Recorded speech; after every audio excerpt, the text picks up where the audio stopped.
this image, the vine and the branches, speaks about the mutual remaining. It's about mutual remaining. I remain in you, you remain in me. So, question that we need to ask ourselves, what is this relationship between Jesus remaining in us and we remaining in him? What kind of relationship it is? It is an intimate relationship. It is a mystical relationship. It is a relationship with no words.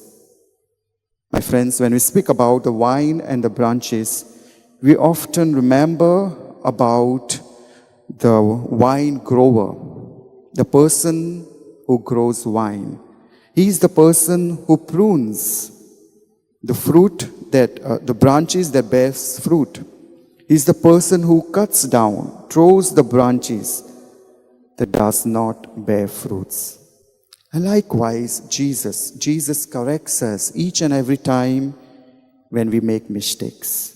He does not judge us, but he corrects us when we make mistakes. He gives us opportunities. He gives us chances to live a better life.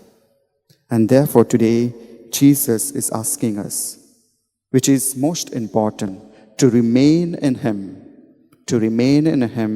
more intimately, more mutually, just as the vine and the branches.